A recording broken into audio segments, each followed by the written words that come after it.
As associações e os sindicatos não podiam eleger livremente os seus dirigentes.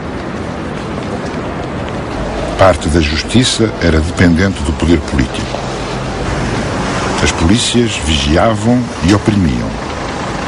Em 1971, o músico Charlie Haydn tocou em Portugal. Dedicou um tema aos combatentes pela liberdade em Angola e Moçambique. Foi preso e depois expulso do país.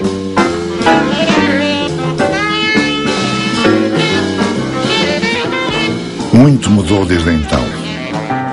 Os portugueses eram submissos, são hoje cidadãos. Eis o caminho percorrido nestas 4 décadas. Foi neste período que foram, pela primeira vez, consagrados os direitos dos cidadãos, fundadas as liberdades públicas e estabelecida a democracia. O novo sistema político reconhece a todos o direito de cidadania, sem olhar ao nome, ao sexo ou à fortuna. A cada cidadão, um voto, todos iguais perante a lei.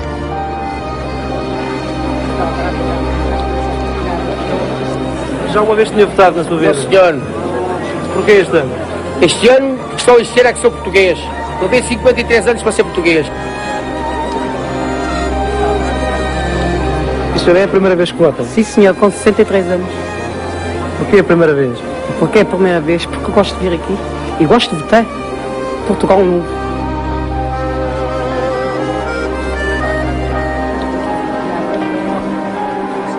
Pela primeira vez, a Constituição é aceita por todos.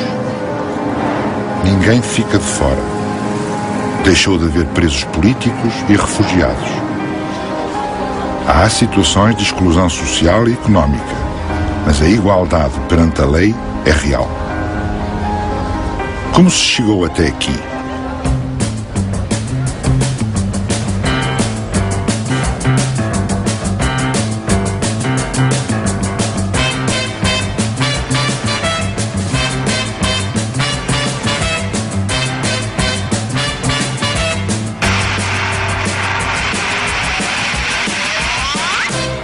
Até à democracia, o regime era fechado e a sociedade controlada.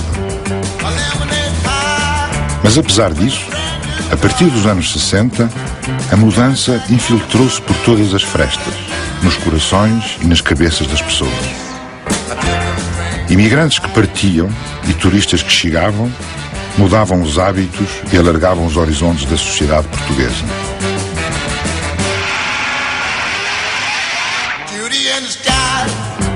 As novas classes médias queriam subir na vida.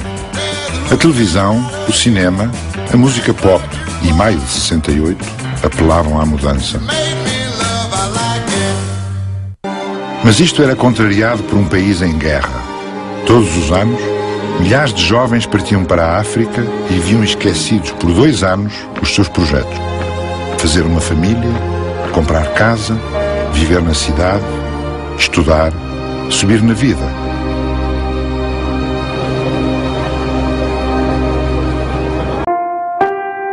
Era muito jovem, não sabia bem ainda o que iria fazer.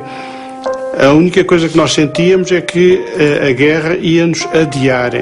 O que quer que nós, de facto, pensássemos para o futuro, também as perspectivas de emprego não existiam muito. Falava-se, por exemplo, na possibilidade de emigrar após cumprirem a sua missão.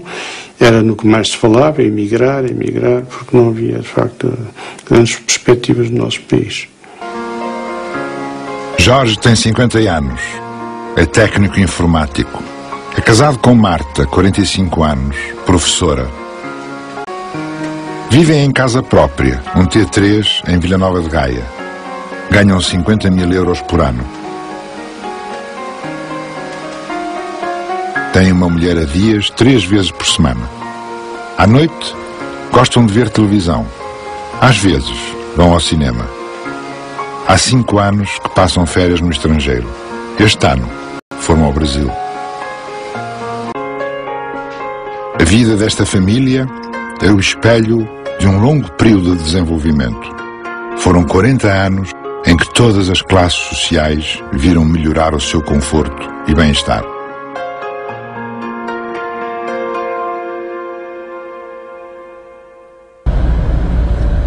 Eu acho que a vida mudou muito em Portugal. Eu acho que eu, quando era miúdo, andava descalço. No inverno, o meu pai tinha lá um barracão e a gente aquecia-se lá, tinha sempre lenha, não é? E aquecíamos lá. E eu com 7 ou 8 ou 9 ou 10 anos andava descalço e vê-se que nos meus filhos já não aconteceu isso. E todas estas gerações seguintes isso já não acontece. Júlio é taxista em Lisboa, tem 66 anos. Isto desde que eu fui miúdo, desde que eu era miúdo. Trabalha desde miúdo e apenas tirou a 4ª classe. Tem 3 filhos. Uma é juíza, a outra tem um negócio. O filho é advogado.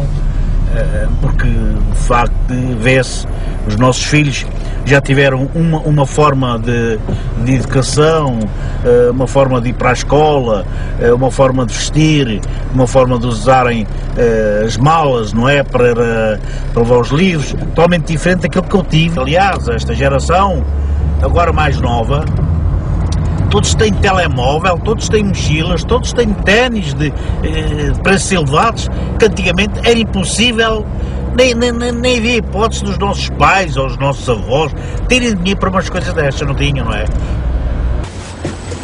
António começou a trabalhar com o pai aos 8 anos de idade. Fez a 4ª classe já adulto.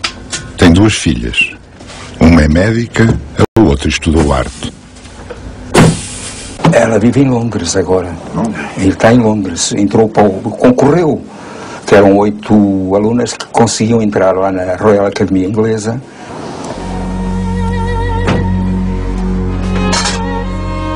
Ao longo destes anos, todas as classes sociais aumentaram os seus rendimentos. Todos vivem melhor.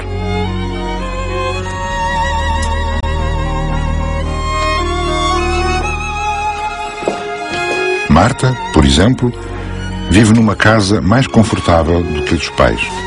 O rendimento médio de uma família portuguesa aumentou 6 vezes.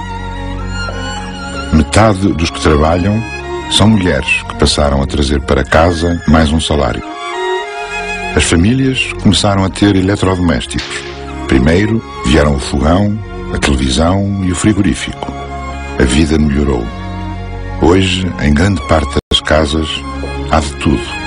E todos têm telemóvel. 2/3 das famílias possuem hoje automóvel e são proprietárias da casa onde vivem. Nos anos 70, era uma minoria.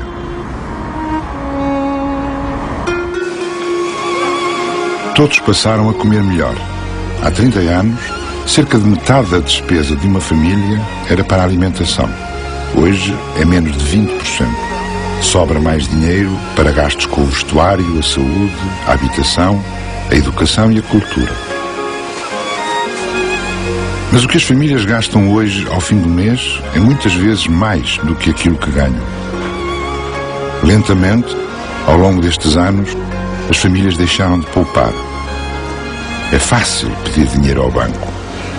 Conheça a fórmula da felicidade. Crédito habitação, pagamento até 50 anos, financiamento até 100%. Aqui vou ser feliz. Há quem faça tudo para ter 6.000 euros e só começa a pagar 3 meses depois. Férias à vista! Ligue já. Precisa de mais gás na sua vida? Peça até 5.000 euros para o que quiser. As famílias devem mais dinheiro do que aquilo que ganham por ano. Este é um problema sério para a sociedade. Tem-se a impressão de que os portugueses não têm filhos.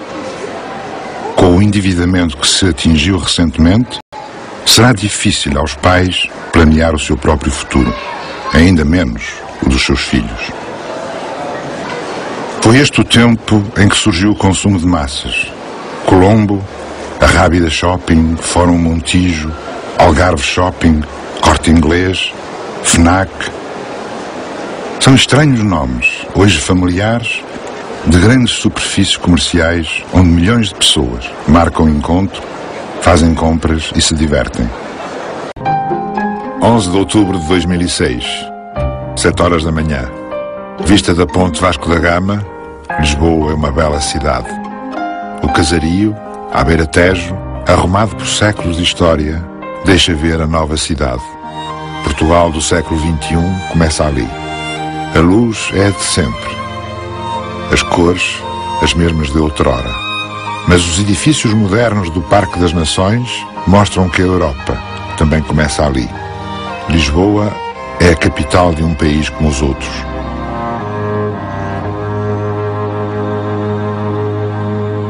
Em 1960, os portugueses não podiam dizer que Portugal era um país como os outros. Viviam com a mais longa ditadura da Europa Ocidental. Eram os mais analfabetos, os que tinham pior saúde pública, os que tinham menos indústria, maior mortalidade infantil, censura, mais baixos rendimentos e pior alimentação. O que nos distinguia dos outros era contra nós. O fabuloso crescimento económico dos anos 60 e princípios de 70 foi superior a todos os países da Europa. Trouxe bem-estar, classes médias e a revolução política. Portugal ficou um país como os outros.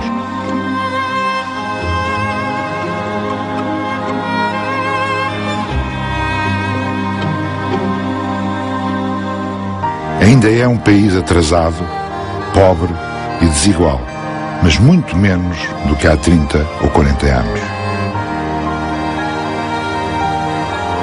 Em pouco tempo, ajustamos contas com o passado, liquidamos a ditadura, pusemos fim ao Império e viramos-nos para a Europa.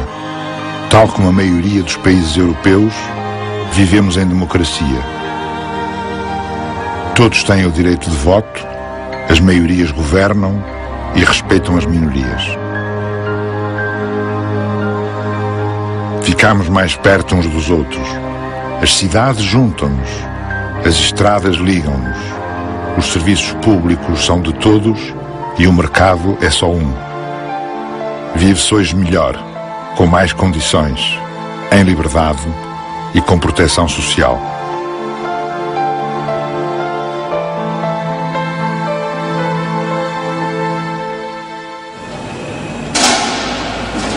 Tal como os outros países da Europa, Portugal tem agora um sistema de saúde, segurança social e educação de que todos beneficiam. Foi um extraordinário progresso. É o que se chama o Estado-Providência. Longe vão os tempos, tão próximos de nós, em que poucos iam à escola ou tinham assistência médica e reforma. A maior parte não tinha.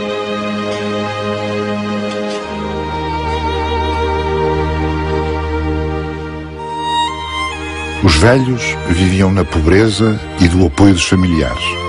Não havia pensões, nem subsídio de desemprego.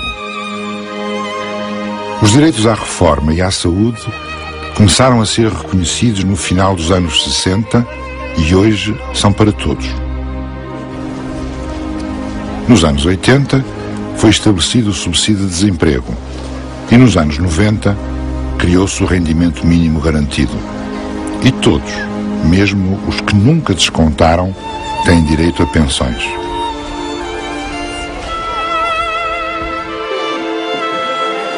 Nos anos 60, existiam apenas 120 mil pensionistas.